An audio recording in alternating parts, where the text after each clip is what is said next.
I said, guys, don't trust this. Everyone else was extremely bullish on Bitcoin, saying it was going to be 100,000 by the end of November, and then 200, 500,000 after. I looked at the chart and I saw multiple signals telling me that it was going to be a reversal and most likely a cycle top. So the first thing is to take a look here. If we draw a trend line from that first high, which was around 65,000, and we bring it right across, notice how price on Bitcoin did get above a couple times. Okay, now most people would say, oh, that's a breakout, right? And that's the common theme that we saw, is people saying, oh, it broke above the previous high, now it can go to 100,000.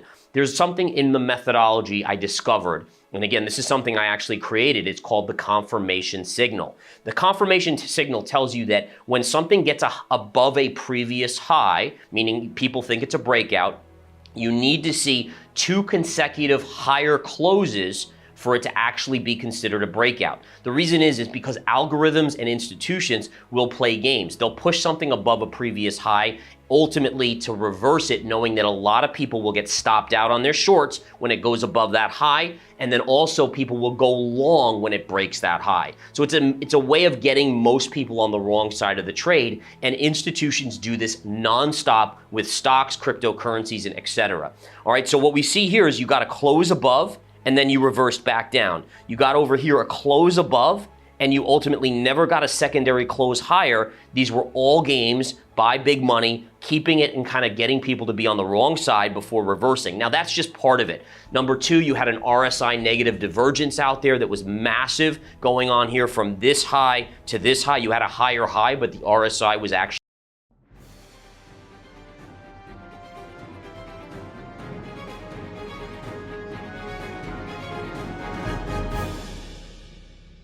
Profiting from Bitcoin or the crypto markets doesn't mean you must buy and hold long term. That's the game plan for some investors. But when we asked most of our followers, you said you are also trading and making short-term profits. So, to bring you more value and help everyone make informed and more profitable decisions with their crypto, in this video, we're sharing some great insights from Gareth Soloway, a master trader with 20+ years of experience in the markets. Gareth has been making amazing predictions for Bitcoin and Ethereum, and it's been a fan favorite here in the channel for a while. So please take some mental notes while you watch this video, as these insights may help you profit more from your trading and protect your wealth when things go wrong. First, let's start with the basics and how to make the right decision every time you want to place a long or a short. The technicals, learning the charts, that's something that anyone can do, and it's something that I can teach anyone to do. The mindset is something that we each have to work on ourselves. So, for instance, you have to be super disciplined. You can't FOMO into positions. You have to have a regimented rule set about when you enter a trade. So, for instance, when I teach my methodology to my traders, it's very strict. It's 2 to 3 factors. 2 to 3 factors aren't just, oh, I like it, or, oh, I think it's going to go up. It's specific, detailed, technical factors that align at the same price point that gives you the signal to either buy or short a stock or a cryptocurrency or even a commodity. And so these are the things that as a disciplined trader you have to abide by. You are going to get tested. The markets will test you. Twitter, social media, they will test you. You'll see people chasing something. You're going to want to chase it. You need to hold your horses, kind of regain your composure, and be steadfast in terms of not chasing positions. All right, chasing is the ultimate sin in investing. It will lead to losses. All right? So emotion is part of trading, but it needs to be taken away from trading to be level-headed and do the right thing. So, for instance, the biggest thing to control emotion is position size. All right, if someone comes to me and says, hey, I want to invest X amount of dollars in a stock or a cryptocurrency, I'm going to say, okay, to you, if you invest that and this stock or crypto goes 10% against you, are you going to get emotional? If the answer is yes, then it's too much. It's too big of a position. So make sure that when people invest, you have to invest the proper amount, that if I were to strap you with a heart rate monitor and you were in that trade, if it goes against you, your heart rate should not budge 1 inch. It should not change at all. And that will tell you that it's the right position size. You need to essentially be robotic. You want to have no emotions, purely ruled by logic, charts, discipline, and that's the way to succeed, right? And again, this is something that we don't find in everyday traders. Most investors and traders, they're gonna go into a trade, they're gonna say, hey, listen, I wanna make $1 million overnight, which again, it may work once or twice and then they lose it all. You have to start with the basics, you have to do it the right way. I tell you, the one thing I learned in my trading career is that when I started trading the right way, proper position size, only following the technicals, keeping myself disciplined, that's when I actually started making significant amounts of money. And it's very counterintuitive. Most people would say, oh, well, you have to put a lot of money in a trade to make a lot of money. But the bottom line is, I made so much more by being disciplined, keeping position sizes small, because I didn't blow my account up. You have to first realize that you're not trading stocks, companies, cryptocurrencies, you're trading human emotion, right? So it doesn't matter what chart it is, the technicals will work for it. It could be oil, it could be gold, it could be silver, it could be Bitcoin, or it could be Apple stock. The bottom line is people buy because they are greedy, they think price is going up, and they sell because they're fearful, they think price has gotten too high and they want to get out of the position. So all charts are equal, meaning that if you have 1 million people trading any chart of anything, the reactions, the discipline, everything that goes into that is going to be the same. Once you realize that, you start saying, okay, well, I can trade anything out there. And that's why the methodology that I use is amazing, because it's applicable to anything out there. Crypto, gold, silver, commodities along the way, stocks and everything else. And now my methodology, the bottom line is it comes to key points within the charts. So you're looking for these things called bottoming tails and topping tails. You're drawing trend lines. Essentially, you're looking to generally go counter trend. Most people will tell you that that's the scary thing to do, and they'd be right. If you don't know what you're doing, counter trend trading, meaning if stock is falling dramatically, it's very dangerous to pick it up.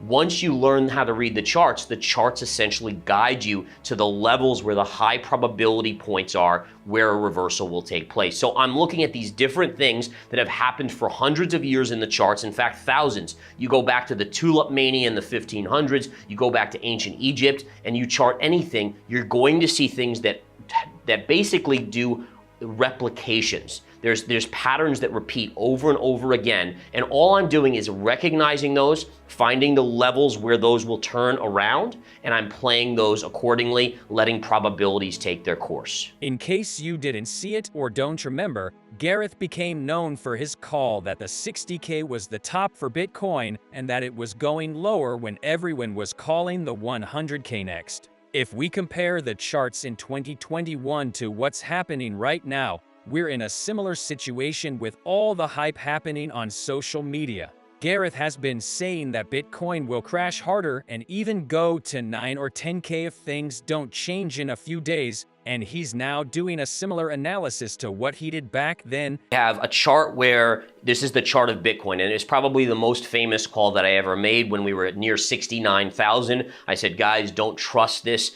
Everyone else was extremely bullish on Bitcoin, saying it was going to be 100,000 by the end of November, and then 200, 500,000 after. I looked at the chart and I saw multiple signals telling me that it was going to be a reversal and most likely a cycle top. So the first thing is to take a look here. If we draw a trend line from that first high, which was around 65,000, and we bring it right across, notice how price on Bitcoin did get above a couple times. Okay, now most people would say, oh, that's a breakout, right? And that's the common theme that we saw, is people saying, oh, it broke above the previous high, now it can go to 100,000.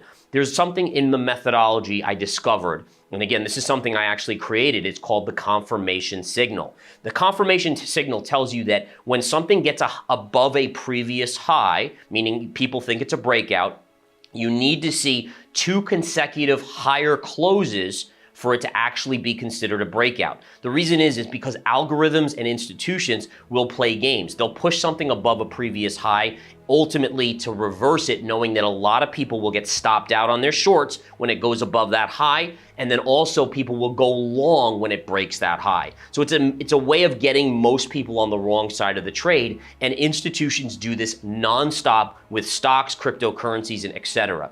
All right, so what we see here is you got to close above, and then you reversed back down. You got over here a close above, and you ultimately never got a secondary close higher. These were all games by big money, keeping it and kind of getting people to be on the wrong side before reversing. Now that's just part of it. Number two, you had an RSI negative divergence out there that was massive going on here from this high to this high. You had a higher high, but the RSI was actually declining from those two periods. You also had sentiment indicators going on where you had mass euphoria of double top kind of nature, that if you study psychology and you study human nature, it was telling you that this was the end of a run, not the beginning of a bigger breakout. And if you are not convinced yet if you should pay close attention to Gareth, these are his results.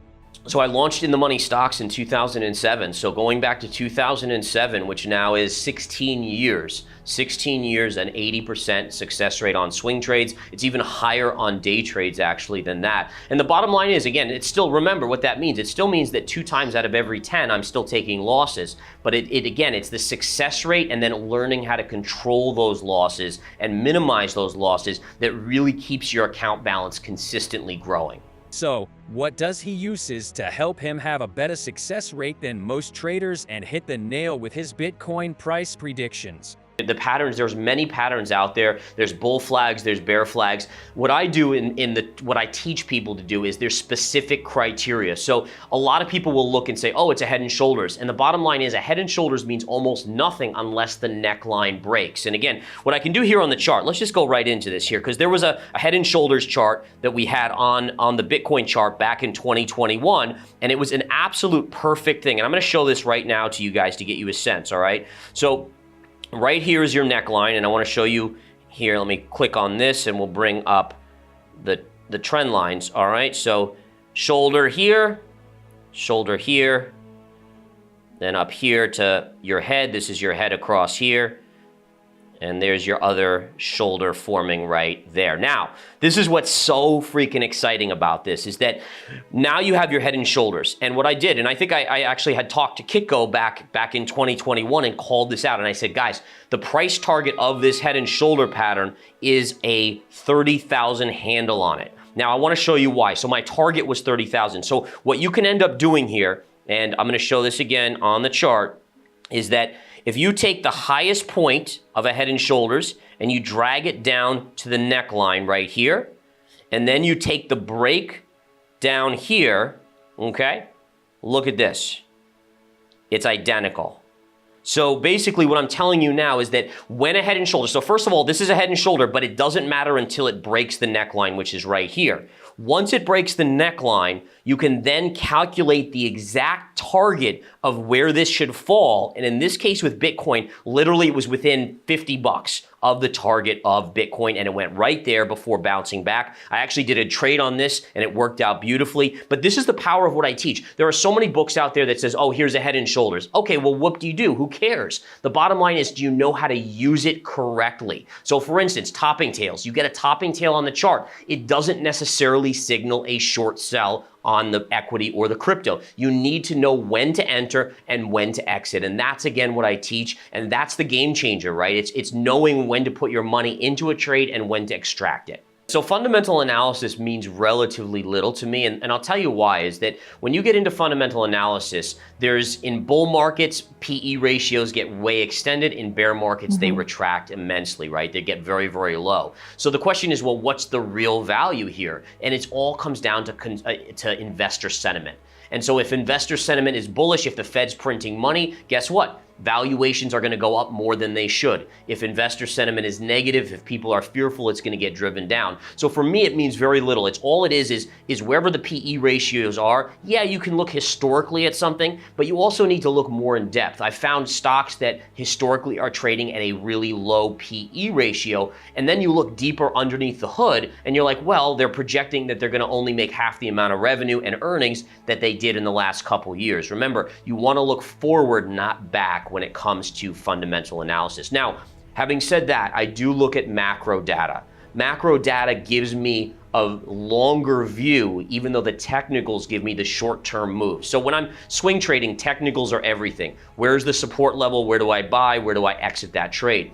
but I also want to keep an eye on the bigger picture. And the bigger picture keeps you from getting caught up in black swan events, major issues out there, like whether it's China and Taiwan or Russia and Ukraine, or even the Federal Reserve. You want to be aware when these bigger macro data points are coming up. So again, think about it like this. I'm driving my car and I'm looking at the road right in front of me. That's day trading, that's swing trading based on technicals, but I'm also keeping my eye down the road to see when that next, I like positioning myself for the bigger moves sometimes while also doing trades in the shorter time frame. And I just think, again, as an investor, you don't want to be caught off guard, right? You don't want to be saying, okay, here I'm going long at all these supports, but wait a minute, the banking crisis is hitting, and you don't want to necessarily ignore that. For me, it would be a situation where, okay, the banking crisis is occurring, I'm looking to buy these banks at support, but I understand this crisis is going on, so let me reduce the amount of money I'm putting in. So I may still buy bank stocks in crisis,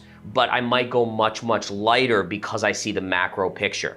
But when looking at crypto, some say it's traded differently from Forex, stocks, or other commodities. This is what Gareth has to say about that. I've been able to use them to make a lot of great calls in crypto. So I do believe it still works perfectly for cryptocurrencies. But I do think that we are in a world that's ever increasing in speed, right? So I still remember back, in the 90s, you still had to call your broker to place a trade. It took time. They had to put it in. Heck, before that, they had to do a ticket and then run it over, or you had the ticker tape, right? The tape going by, that's where we get the tape on stocks from the ticker tapes, right?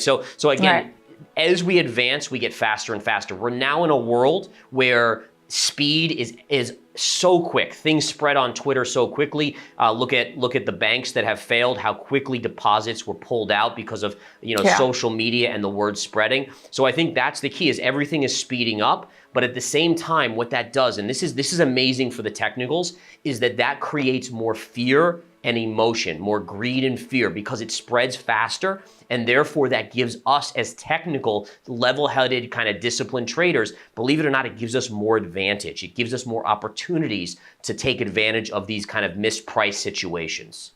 We hope you took value out of this video. If you did, please leave a like and subscribe, and let us know in the comments below if we should bring more advice from other traders instead of just analysis or predictions. Thank you for watching. See you tomorrow for more Daily Crypto.